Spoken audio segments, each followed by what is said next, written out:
Welcome to the 5D Academy of Higher Consciousness. I'm Zarathustra, and today we're going to talk about the topic of how to co-op and live in this world and deal with robots, people who are having robotic behavior.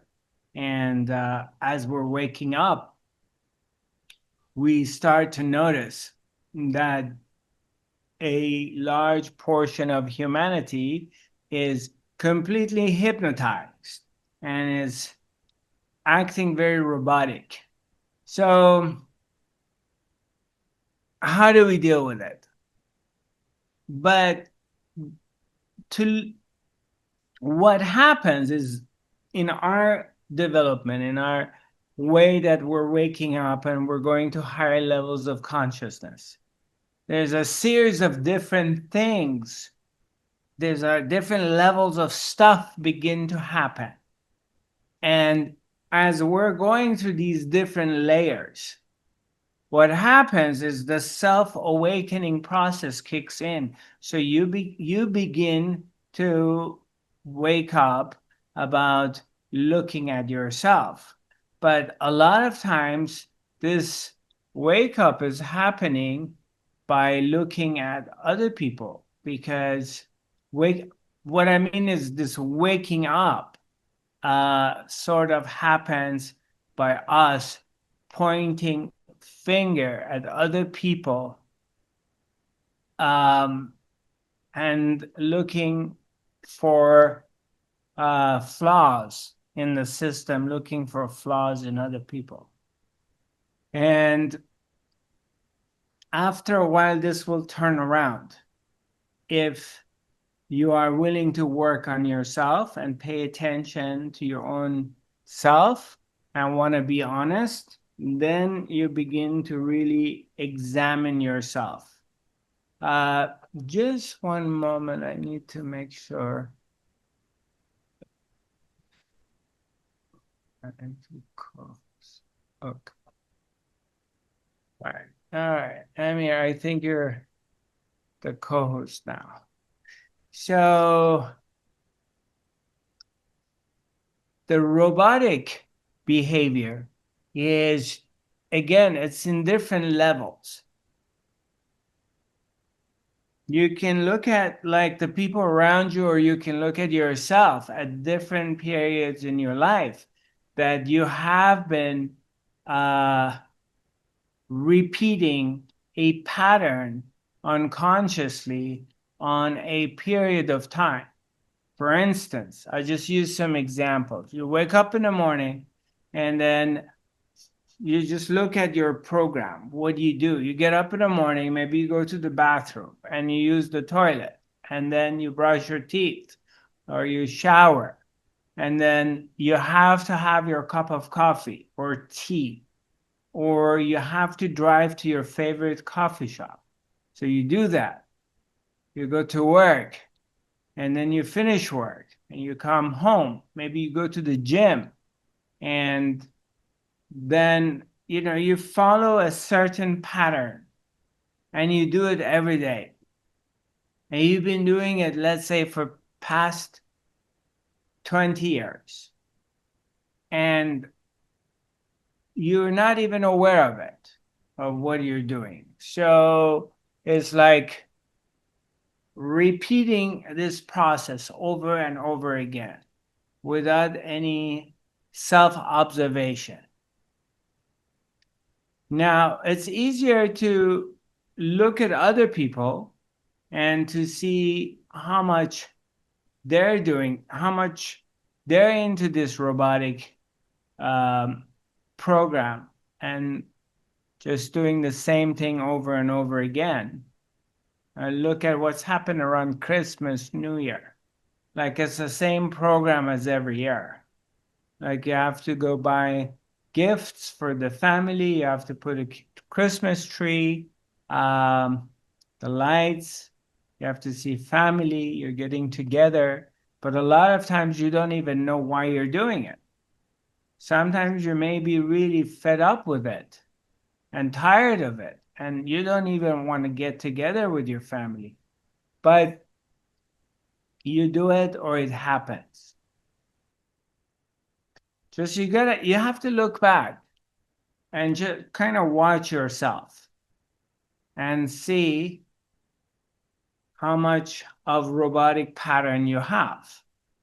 And then if you want to go further deeper inside, then you break it or you change it or you try to do a different program and you watch yourself to see how you're responding in changing the program, even if it's for a day or two. So you always have to work with yourself. As you become self-aware regarding our robotic behavior, which we all do have it, like a lot of times, those people who drive, for instance, you get in your car, and then an hour after you're driving, let's say you're going from somewhere outside of Oslo, and you have to drive for 45 minutes to get to Oslo, or wherever, you're in Stockholm or somewhere. And you don't even notice that you drove all the way from one point, you got to your destination, and then when you get to your destination, you don't even remember the drive. Everything happened. You were thinking about something else. Maybe you were thinking about your finances. Maybe you were thinking about your love affair, or the movie you watched last night, or something, an argument you had, or maybe you were listening to podcast or radio, and you don't even know you arrived at your destination and you drove for 1 hour time. How does that happen?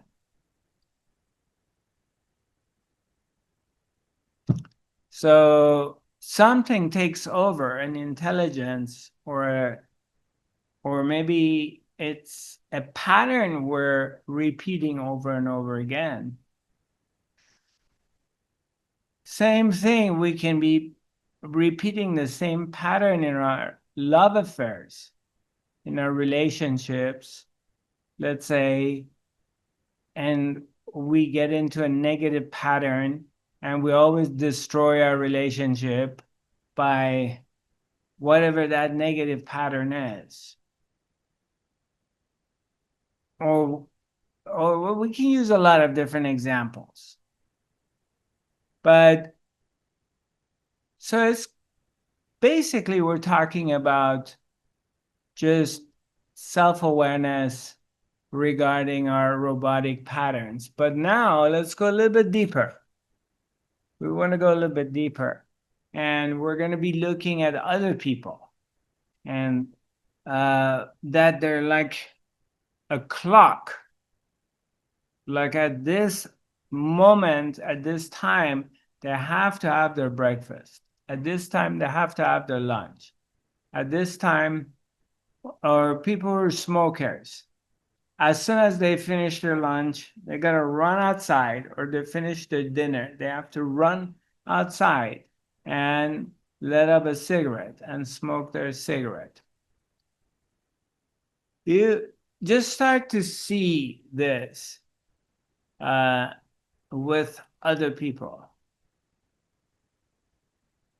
Like, it's easier to see it on other people because we have a tendency to avoid looking at ourselves.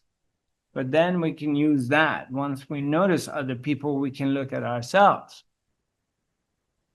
Then you're going to see in a deeper level of people in some kind of position of power, or or in a position of a responsibility. And then you can meet some people who are going completely 100% by the book.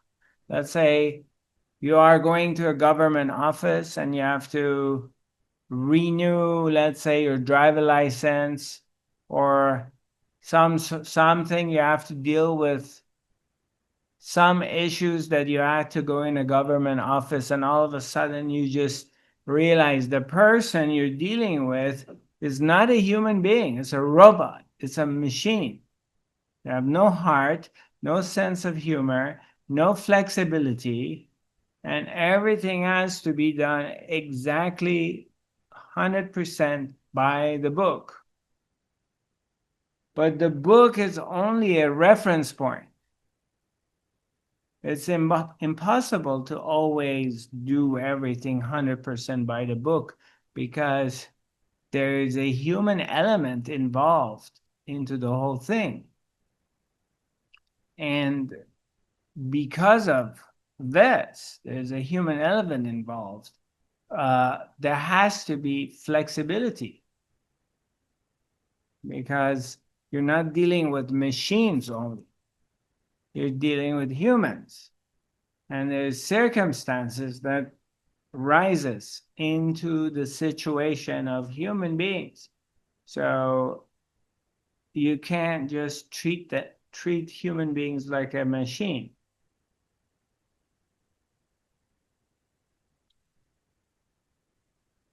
And so you can see some people that completely have lost it, and they have become a program. And if you press certain button, they're going to get certain reaction from that. Yeah, that's a good observation.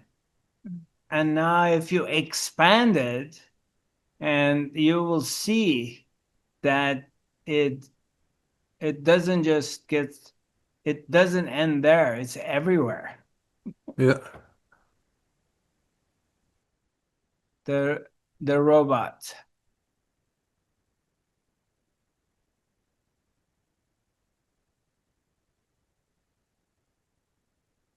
But it's a paradox, because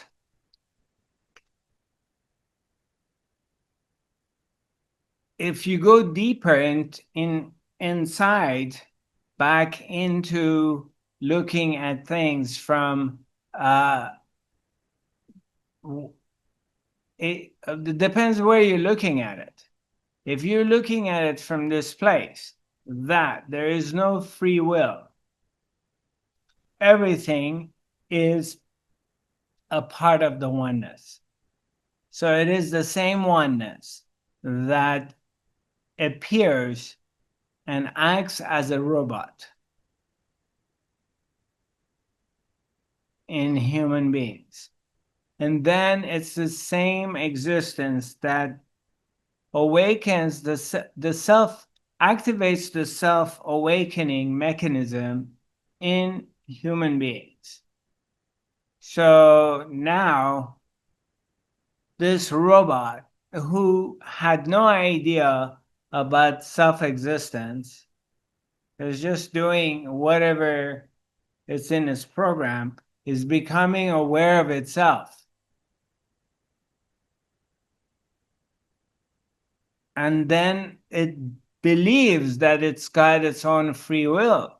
So now it's going to do whatever it does to manipulate things. So that's another level. And then it goes deeper inside itself. And with some luck or good fortune, it may discover that ultimately it never had any free will to do anything. So it didn't have a choice to be a robot. It doesn't have a choice to awaken to the robot.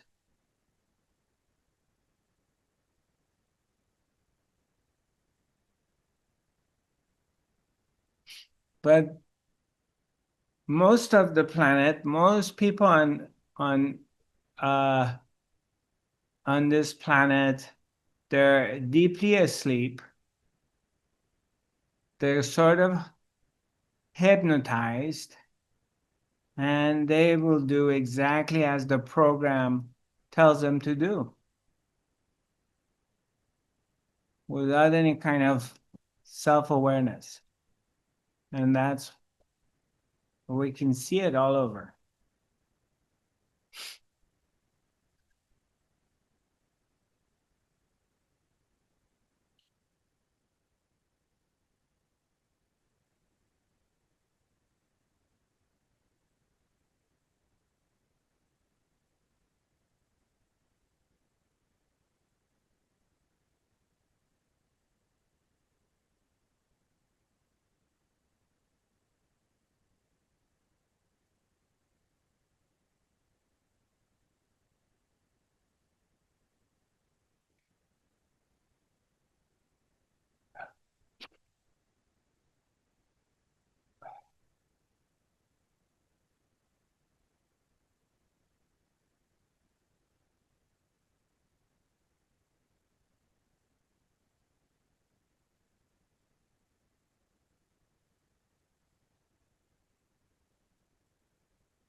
Do you experience like your mind becoming more quiet? Do you experience like you have less questions about the meaning of life or why life is like this? Or you still ask a lot of questions?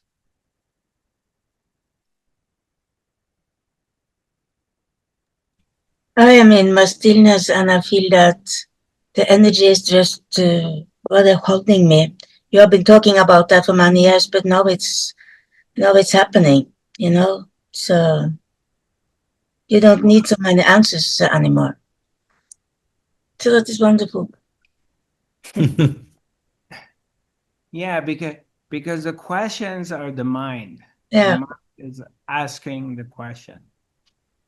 But the mind cannot understand.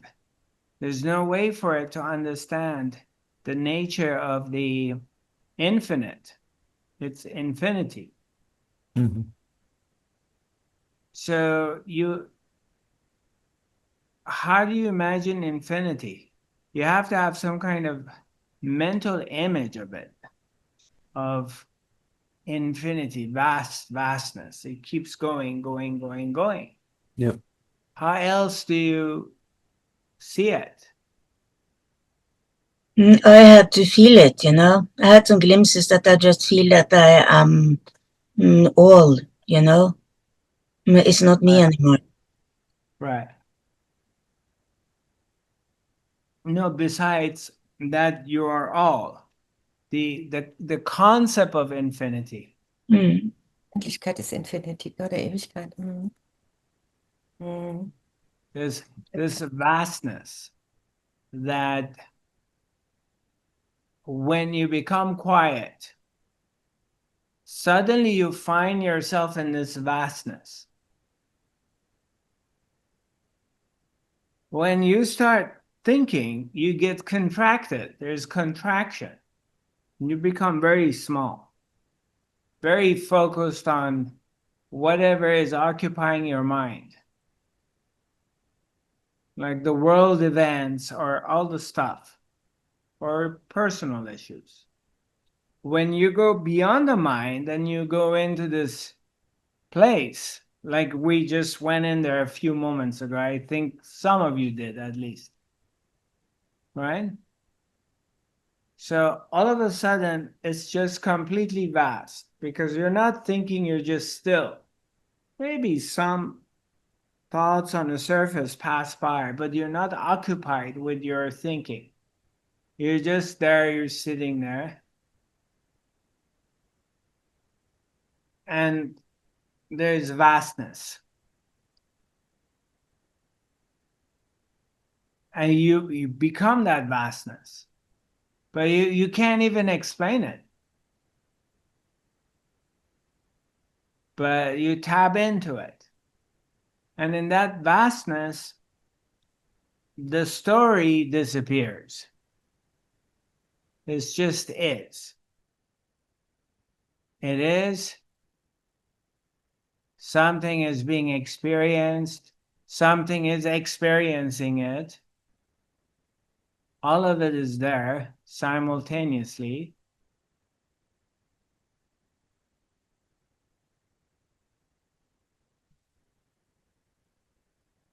But there is no story, there's no narrative to it. Then we come back and we become a human being, and then the problems come back with it. You just come to a person with its issues.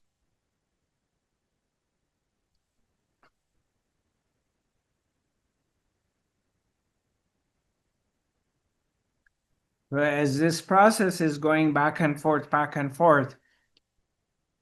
at one point, either we realize it or we read it somewhere or our teacher points it out to us. And that is like, you don't ask questions anymore, spiritual questions. You stop asking the question. I mean, the mind may just come up with something, but you don't entertain it. The mind will come and say, well, why there has to be children being born here that are physically disabled?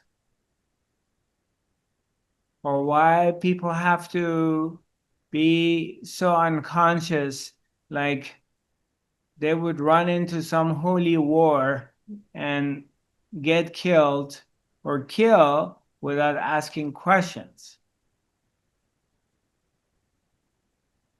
So, talking about the robots.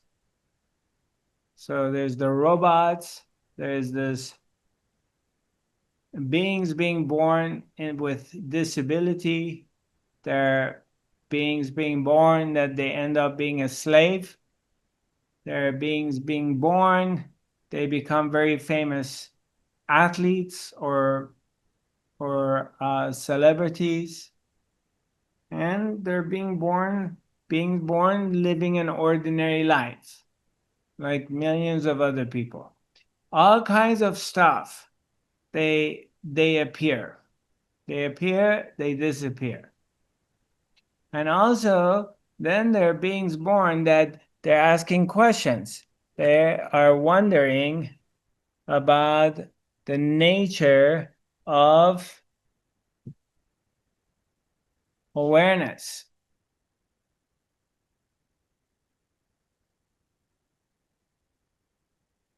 So they go, somehow they get pulled into it and they go deeper. Like us. We're asking questions.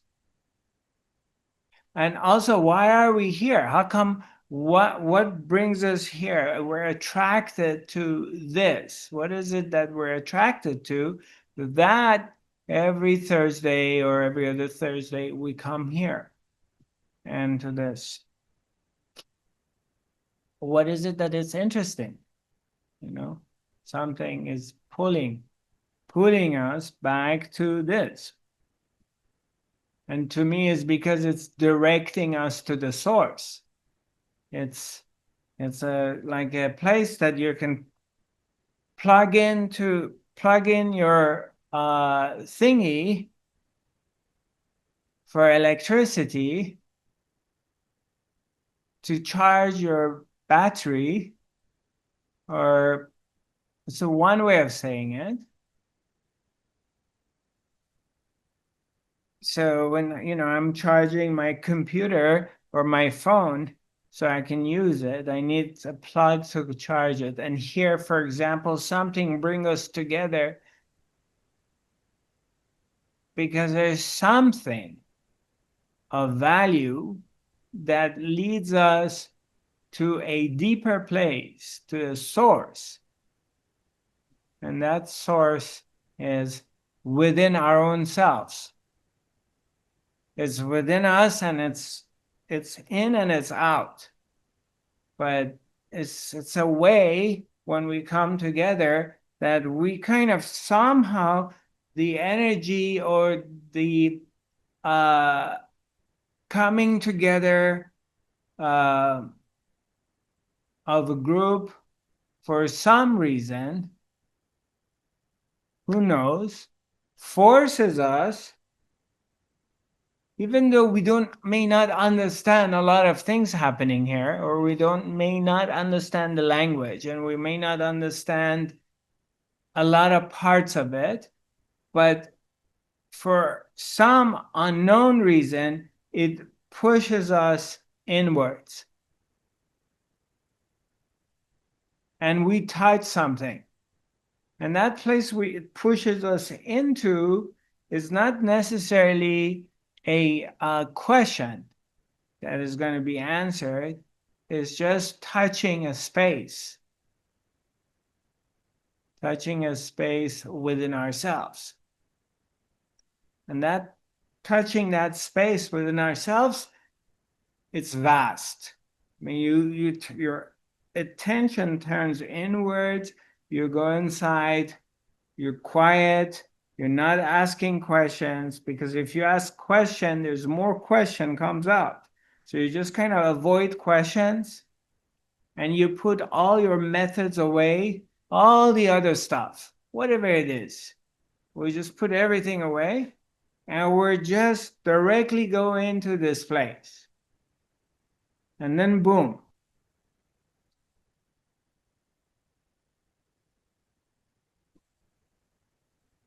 Everything stops, time stops, and you find yourself into this vastness of space or emptiness, which there is nothing going on in it. It's very quiet. It's like everything stops. You know, you lose the sense of time and space. But we're using the word space, it's spacious. But everything becomes quiet, everything stops.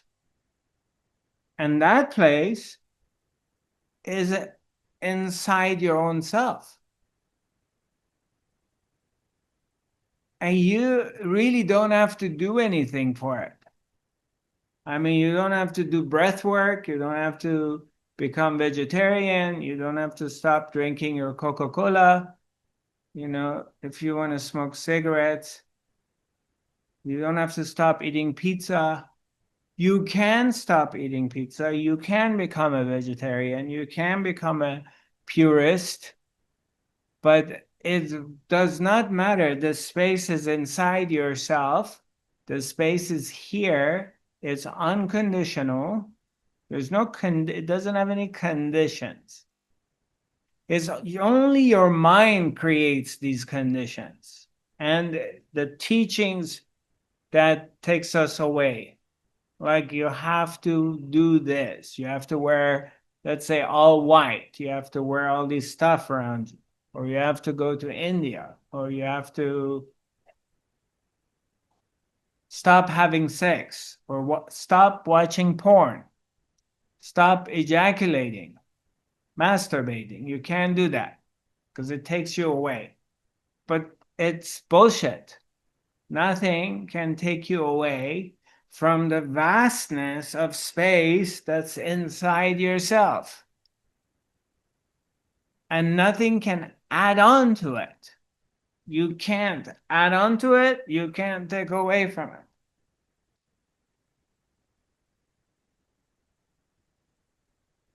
It's always here. It's always been here. It's always going to be here. Because it's here all the time,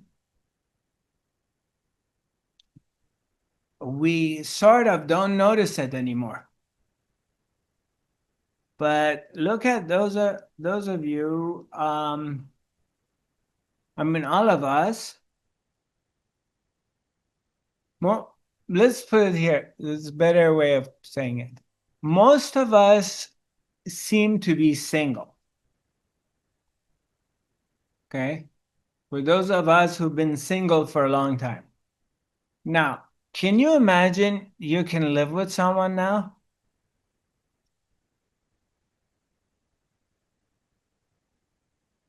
It gets, now you can, if they also recognize the space. If somebody comes into your life and they recognize this space that you have discovered inside yourself, and for a lot of us it's because of years of being single, being alone, being in your own space, then you tap into something, whether you're looking for it outside of yourself, which it starts looking, that's how it starts. If you think it's a place somewhere else, and then eventually you're directed back to you, and then you come to this, and then you find it like it's here, so you're just sitting there. You're at your house, either you live alone or you have your quarters if you live with other people, but you have your own space. And then you discover you're very comfortable being in your own space. You're very comfortable being alone. And then if somebody comes in that space and they're not vibrating in the same frequency as you do, they're disturbing your space. And in fact, you prefer living alone than having the wrong company. Or the company for short term. Short term, you hang out, you go there. Some of us are social people. Like I'm a social people. I need to be around people. I can't just be alone all the time. This doesn't work for me. But I love my own empty space. I love spending hours and hours of time alone by myself without feeling lonely or without feeling like something's missing. Yet I would love to go and connect. But we have, and we're on the path of discovering this vastness.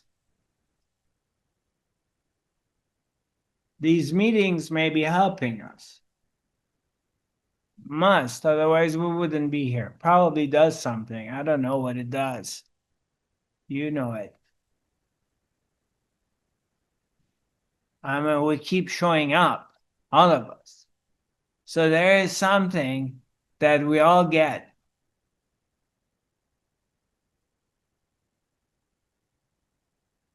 Yeah. But there are moments like there's no story. We're not trying to figure anything out. We just are still. We're here. And then, boom, you can experience and really feel your own vastness, the space.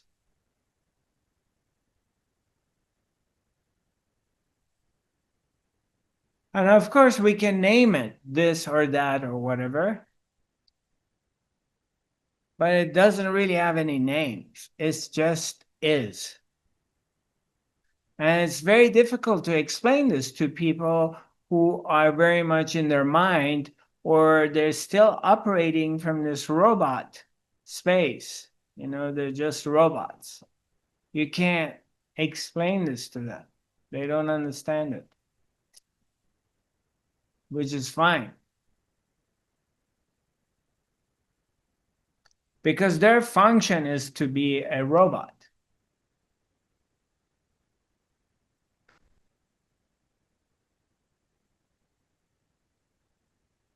Then their function changes, and then they start asking questions. You know, it moves from asking questions, and then ultimately after asking questions, then you go to the next level that you don't ask questions. You're not a robot, but you don't ask questions. So you're just still. You tap into the space. And then by tapping into the space, you know, you're in the space.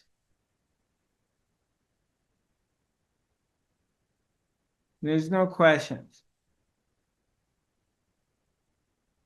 It's just vastness. That's it. Vastness. And that's vastness is the nature of who we are. It's not something foreign. You're not reaching out to something which is outside of yourself. You are simply surrendering and falling into the truth of who you are, which is the vastness. It was always here. But momentarily, like the attention changes, and then it would become a human being. We take form, we appear in time, space, then we got all these issues that we have to deal with. We have to experience the fear, the anxiety, the struggle, the desires. The desires are strong. Well, these are, the human qualities that somehow we get to experience it. They're all the qualities of being a human. It's a part of the deal. Yet, in the meantime, you're lucky enough that you discover the vastness within yourself.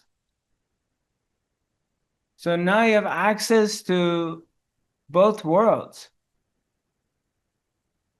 Your our vastness, your stillness, your eternal.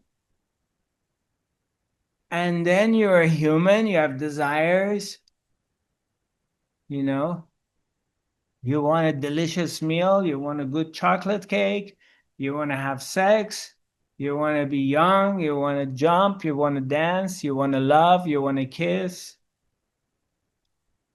And then you also get sick, you lose, you fail, you experience pain, you get heartbroken, you experience failure, then you experience, accomplishing something. You feel lonely, you get anxiety. These are human qualities. You have to experience all of them.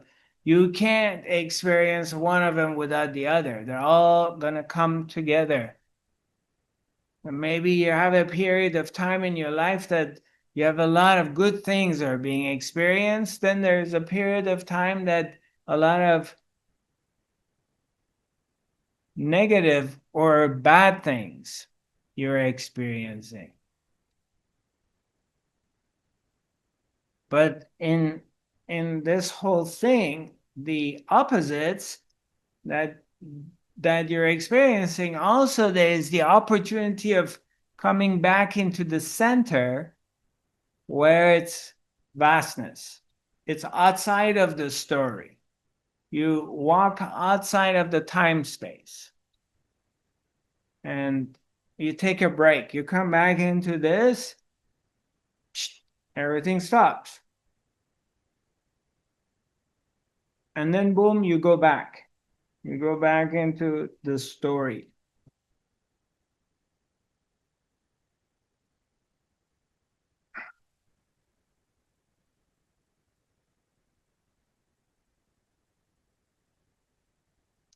But no matter what you do and how much you think you may be screwing up or not practicing or not being dedicated and practicing, is the bottom line is that you can never lose it because it's always here.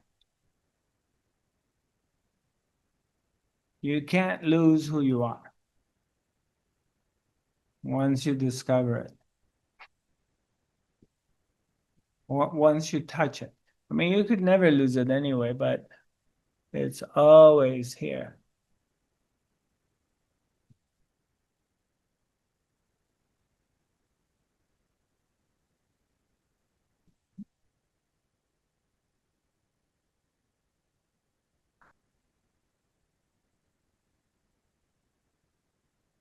So, okay, answering your question, how do we deal with robots?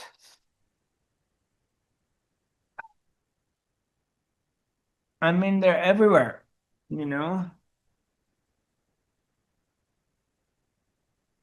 But in a way, it should give you a sense of superiority or give you an advantage if you come across robots, which they're everywhere, because they're not aware of their robotic. They're following a program, and self-awakening hasn't gone there. So that gives you a much more advantage when you're around them. It's not a negative thing. You have an edge because you're seeing robotic pattern. They don't see it. When you see the robotic pattern in the robots, that means you can manipulate it. Yeah. Because you can press certain buttons and get certain reactions from them because they're robots. They can't do that to you because they don't know. They're not aware of it. So you have an advantage.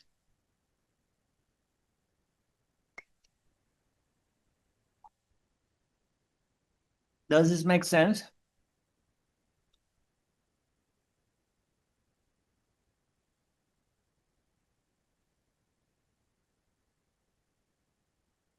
But don't get too focused about trying to change them or wanting to, because they'll drive you crazy.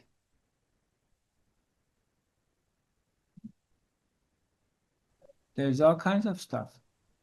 I mean, what about these stories you hear from these cult leaders, whatever, spiritual, non-spiritual, that, or the world, armies. Armies, they're just creating robots. I mean, the whole idea is to create a situation that you just follow orders without questions and you don't feel anything. I mean, let's say, you're trained to go kill or mass murder other people and not feeling anything, viewing them as second-class citizens or animals that they don't deserve to be alive. So then you don't feel it. And this is happening right now in the world. It's been happening for thousands of years. That way, you do exactly what you've been told, and you have no feelings. That is a machine. Because human beings would feel. You can't just go mass murder people and not feel. I mean, you can't mass murder anything and not feel. Yeah, but that's also part of the program.